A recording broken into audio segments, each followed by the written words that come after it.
today I'm going to be talking about the HollyWood Sweater Saver.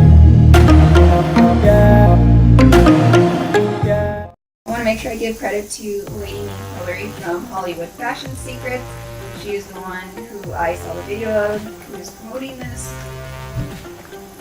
sweater saver. And it is a good product, and it will save your sweaters or your blankets, or in my case, my tights.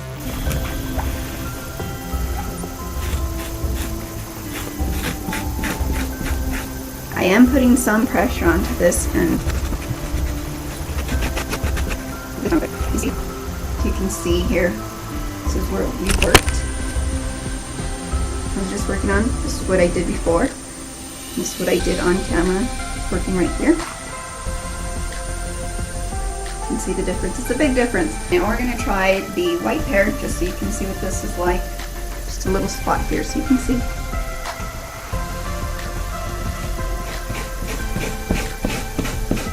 You can see I'm actually putting quite a bit of pressure on this. So you can see the big difference from what I've worked on and what I haven't. But I'll continue. Get my black pair. I started up here and I just did this really quick for the video, but I stopped right here, which you can obviously see.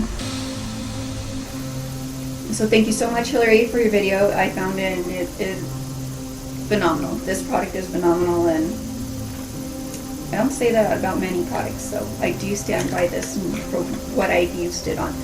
Hopefully you'll have good luck using it. I was able to find it at Ulta Beauty. I checked Bed Bath & Beyond, and they didn't have it. They had other products that do similar things, but they required batteries and they're a lot more expensive, and I wanted something to get the job done now.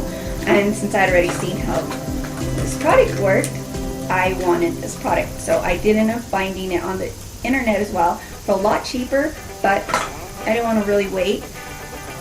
So I hunted it down at Ulta Beauty, and that's what I'd suggest you buy it or get it somewhere else cheaper. Hey, if you haven't already, hit the thumbs up button if this video is useful to you, or maybe you just enjoyed it. Also, if you're not already a subscriber, hit the subscribe button, and if you are, and you know who you are, thank you so much for your subscription. Don't forget to leave comments. Bye, y'all.